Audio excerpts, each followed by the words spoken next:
one of the questions were, why does God feel silent when I need him the most? It's not that like God is silent to you. Just because heaven is silent does not mean he's not there. You know what I'm saying? It does not mean that he's not watching over you. It is kind of like the complete opposite if you really think about it. If you go off of feeling, your feelings can be deceitful, as it says in Jeremiah 17 verse 9. So as you are in your word, and it says in Isaiah, he's never like, he's always there. He'll never leave you nor forsake you. You know, so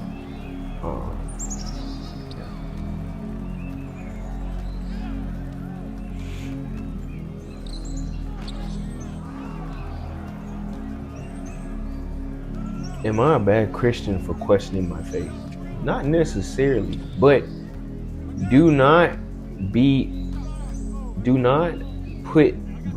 logic where faith exits. You know what I'm saying? It's not unhealthy to question faith, your faith, but do not compare yourself to another person or to anything. You know what I'm saying? Your relationship with the Lord is your relationship with him. And having faith and trust in him, that builds off of you reading the word and praying, you know what I'm saying? And believing and having a community that holds you accountable and equates to that. Yeah. How can I believe when prayers seem unanswered? Again, when you validate your belief off of things that are answered for you, what about your belief when he does not answer? You know what I'm saying? If you read the Bible, most people that Jesus has healed, they believed him because of the miracles. But there are other people who believed him without even having miracles done to them. So it's just because prayers are not answered does not mean he is not working at all. You know, everything happens for a reason, and you trust him and don't have that sort of transactional relationship with him. You know what I'm saying? You're not wanting to have a relationship to have prayers answered, but to just build a connection with him, and then everything else will just fall in line.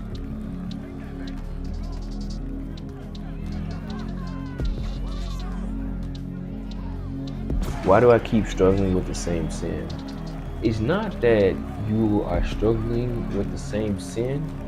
You're trusting yourself with the sin that you keep committing. Like what I struggle with was masturbation. And if I trusted myself that I can control myself, that I can stop masturbating or stop looking at porn or no sites or whatever the case may be. And the more I tried to do it on my own, the worse it got. I just kept doing it over and over again, no matter how many times I tried to stop on my own, and it did not work. So the reason why you're struggling with that is because you think that you can stop it on your own. You know what I'm saying? It's more like not trying to stop it. It's more like replacing it. You know what I'm saying? You're replacing that sin with something healthy.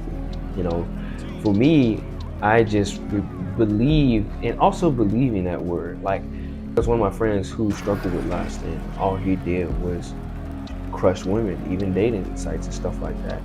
And he was a ball player, and I said, bro, instead of that, let's go play ball. So every time that he would think about something or have these urges, he would just go in the parking lot or go to the gym, work out, or go shoot all that stuff away. So by the time he got done, he's not even thinking about that stuff anymore.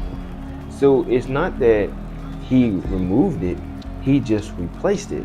So, and what I did was replaced it with the word of the Lord. Like for Christians and stuff like that, for men and women of God, you will have struggles. You will have the same thing that you will probably be struggling with. And sometimes the Lord allows that stuff to happen to keep you closer to him. You know what I'm saying? And just like Paul, when he asked the Lord 3 times, remove it from my sight, and he never did it, it kept him close to him. It kept him humble and dependent on him. So when you depend on the Lord and you continue to read and pray, he will micromanage that stuff for you and eventually remove it. You know? So when you're not relying on yourself and relying on the word of the Lord, just like that analogy that I gave with my homeboy, it's the same thing with this. Exact same thing.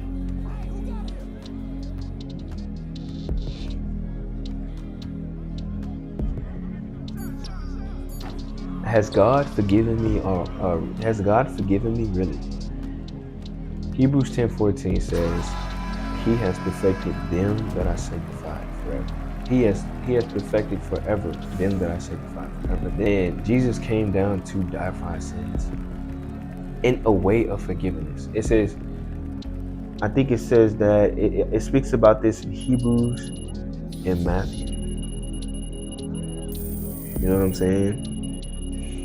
Am I too broken for God to use? Absolutely not. You know, absolutely not. Like, I struggle with depression. I've done many things in life, and he still uses me even now to communicate and just spread the gospel. He's not looking for you. Nobody is perfect, and nobody is too broken for God not to use. He may allow you to go through these changes and things like that so that you may be a testimony to other people who's going through it. And they will go through what the Lord allowed them to go through so they may be testimony to other people. We're all here used as a tool to spread the gospel, which is Jesus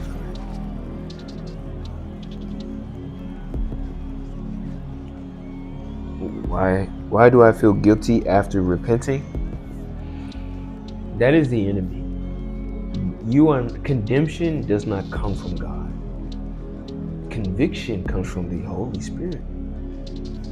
But condemning and condemnation does not come from God. Condemning is guilt and shame. Conviction is knowing right or wrong and moving forward. Knowing that you did wrong and you move forward. You get, like it says in the Bible, the righteous will fall 7 times and get back up.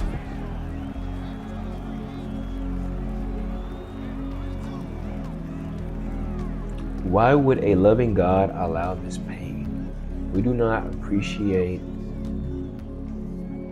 peace without struggle, without chaos. The Lord knows this. Let's think about Lucifer. The Lord created everything good, but he created everything with free will. And even the enemy, like Lucifer had everything, even in heaven, and he chose and took that from him. And chose to rebel against the Lord when he was given everything. And because of that, you have to realize that we cannot appreciate. Like, for example, let me tell you a story. There was a child who wanted a Xbox for Christmas, and he put that on his Christmas list, and it was a week before Christmas. Parents looked at the Christmas list, and when they were going to buy the Xbox, they looked on stock and they saw it ran out. But they saw the PS5 for discount, and it's the newest console, and they ended up buying him that one. On the day that Christmas came, they gave him the present to open up the console. He got excited, he got real happy, and knew what it was in his heart, that it was the Xbox that he asked for. He opened up, he looked at the present, and was like, I didn't ask for this. The parents were shocked. They thought he was going to be happy because there was the newest console. They was explaining it to him. He was like, no, I wanted the Xbox, this, that, and the so they ended up taking the console away, and he ended up not getting anything. And did not end up with a console until next Christmas. That goes to show you that likewise, with this is he allows the struggle to happen so that you may be grateful for what you receive. Lucifer had everything in heaven and was given even more and thought that he was going to be God. He wanted to be God. I bet you the boy that had gotten the PlayStation takeaway, once he received it the next year, he did not complain. You know what I'm saying? So it does not, you have to realize that things like this happen for a reason. If you have a perspective to look at everything as a blessing or a lesson, everything else would be much more smooth. It says, why do people who don't follow God seem happier? They agree with sin. They do not know right from wrong. They agree with their sin. It's not that just because you follow God that you're not happier. You just have discernment. You are given discernment from the Lord, knowing right from wrong. You're more alert about what's convicting you. He has removed the veil, and you have eyes to see that, okay, this is wrong. And though that you struggle with it, that is proof that you are no longer agreeing with what was wrong.